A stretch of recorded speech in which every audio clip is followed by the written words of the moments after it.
Hi, welcome to SBR Sports Picks. I'm Peter Loshak. Today is Friday, October 21st, and this is the Into the Weekend with BetDSI show for NFL Week 7. Of course, we are talking with Brent, the headlines manager at DSI Sportsbook. BetDSI, Brent, thanks so much for being back with us once again this week. And I have to ask you about, it seems like I start every NFL show out with the Pats game. They're, -7 right now at the Steelers, and, Roethlisberger, of course, is out. I have to assume that this is a massive, massive public play in favor of the Pats. We haven't really seen a big line move, though, on this one at all. So maybe the Sharps are once again fading the Pats. They did fade them last week and got burned on it, and or maybe it was 2 weeks ago when they took the Browns. And based on how the line movement has gone, I'm guessing that you might tell us that there is some sharp action on Pittsburgh at +7, but definitely got to be 90% public on the Pats, right? Yeah, I was expecting you to start this out by saying, that you say this every single week, and you're going to say how the Sharps won in NFL again. But I guess you don't want to, go through that. But that's no, fine. They did. I don't have the Sharp record from last week. I know they're doing very well in both NFL and college this year. So, congratulations, Sharps. They had another winning week last week, didn't they? The 5-4, as I recall. But the one list guy did bet the money line on Green Bay, and actually they were 5-3, but I'm counting that one as 2 losses because of -185. Yeah, all right, fine. You can go that route. But yeah, it's interesting. We talk about these games every week, and sometimes you read these teams, who just on paper you're like, last week we talked about Philadelphia at Miami, and I was just like, the Sharps bet Miami +8 and +7.5. So I gotta use this for a show because they bet it. I can't make the stuff up. And the games turn out. I couldn't pull the trigger on Miami myself, but lo and behold, this is why the Sharps are Sharps, I guess. Sure. But moving right along, the Patriots and Steelers. Yeah, we every now and then we talk about the Patriots, and I say the next time that we need the Patriots to win will be the first time. If we had looked at this when the season started, you probably would have said, wow, this could be a good matchup. This could be a competitive game, blah, blah, blah. And now it's just not looking so much. And definitely the wager count, you touched on it, it's just smothered with public money all over doing the Patriots. They're -7, -115 right here. I know there are some places using 7 flat, even 7.15, but I've got just nothing but Patriots money on top of Patriots money. My wager count is 10-1 in favor of in New England, which is a real. That's just a huge count, obviously, in terms of sharp action and stuff like that. We've got pseudo sharp nibbles, if you want to call it, back on Pittsburgh +7 -05. But in terms of sharp list guys, I've got nothing at all to get excited about this game for Peter. All right, that tells me that Pats -7 might be the side here, Brent. The next thing I want to ask you about is Baltimore at the Jets. Now, the Jets, obviously a horrible team. They've lost 4 in a row ATS by almost an average of almost 2 touchdowns. Yet we've seen some live movement in favor of the Jets, and I guess this is just one of those ugly teams. Could easily see the Sharps coming in here and betting the Jets at -1 or whatever. Right now it's up to -2. I know it was down to about pick 'em at some places a day ago. Did you get sharp action on the Jets? Yeah, we did. Jets -1 Wow. were a sharp play, and yeah, you hit the nail on the head in terms of both these two teams. I think it's kind of an ugly game. Now, I respect Baltimore for being 3-3, but let's not forget that Baltimore started out with what I'm going to call a favorable schedule, not a weak schedule, but they start out 3-0, playing not kind of the who's who of the top teams in the league. So they maybe had a favorable schedule, started out 3-0, and the Sharps went against them last week and covered that one, and now they're going against them again this week with the Jets -1 at home.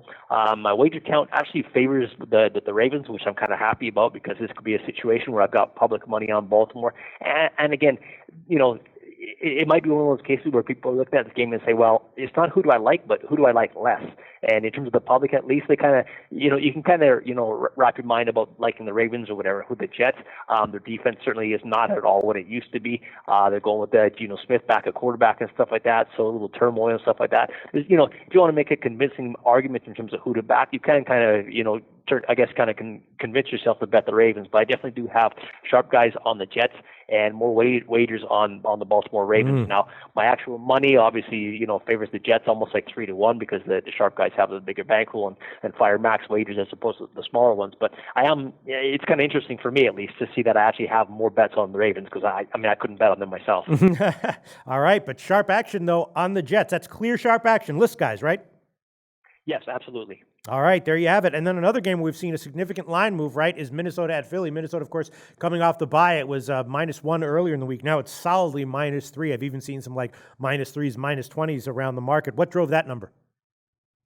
Yeah, it's interesting. If you just blindly follow teams coming off the bye, I think if you go back to last year or even further back, you'd probably find out that you did pretty well. I think last week they were showing a stat about Andy Reid, for example, that his teams coming off the bye are something like 16-2, and of course Kansas City was coming off the bye last week, and they were a sharp play as well on the road, and they took care of the Raiders. So just kind of something if someone had the time on their hands.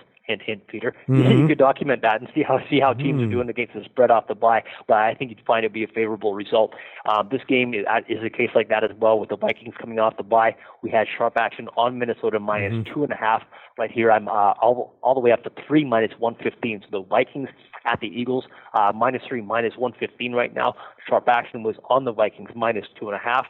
This game, I've got a wager count of almost 4-1 favoring the Vikings. And again, I mean, it's going back to last season, the Vikings were a team where sharp guys were kind of looking at in terms of futures to win the division, to win the conference, to win the Super Bowl, stuff like that. This year, they did the exact same thing in terms of backing the Vikings.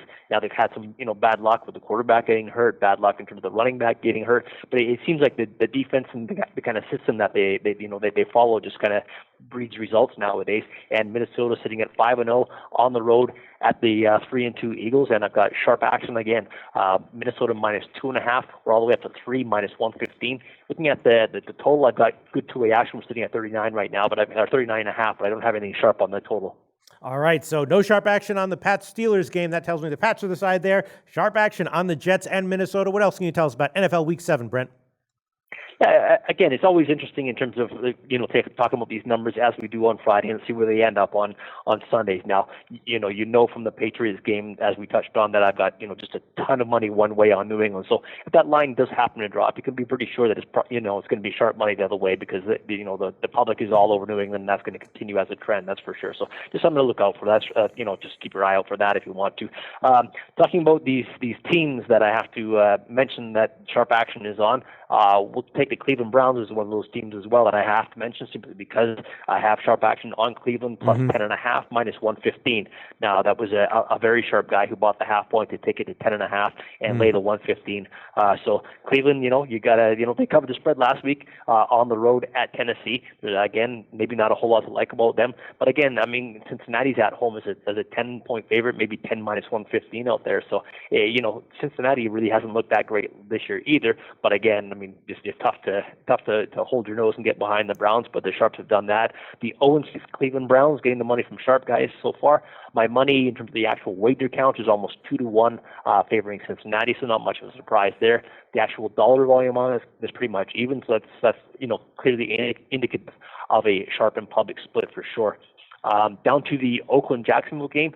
Jacksonville is a 1-point favorite at home to Oakland. Total there is 47.5. Early in the week, the total was 49, and the reason for the drop is sharp action on the under 49. So Sharps came in, Oakland-Jacksonville under 49. My wager count, again, just touching on that, is almost 2-1 favoring the over. Sharps betting the over as they do, and they definitely like to bet the over in the Raiders game. Seems to be a trend going back to last season as well.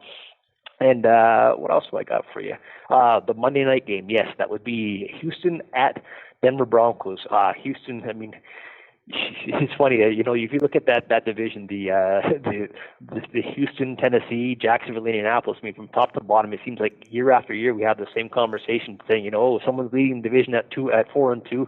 Two other teams are like 3-3 or 2-3, and then the bottom feeder is 2-4. It's like you're never out of that division if you've got a 500 record or 8-8. But I do have sharp action on Denver, unfortunately. So Denver -7, Denver 7.5.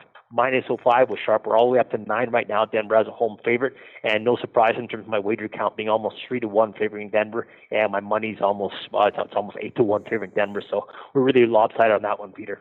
Sharp money on Denver. I'm glad I picked them in my survivor pool this week. Brent from BetDSI. That does it for NFL Week 7. We'll be back for NFL Week 8 next Friday. Thanks so much, as always. Have a great weekend, Peter. Do your research before you bet. Check out our ratings guide to see which books have the best ratings and sign-up bonuses. Open up several accounts and shop for lines at SBRodds.com. Always be ahead of the game.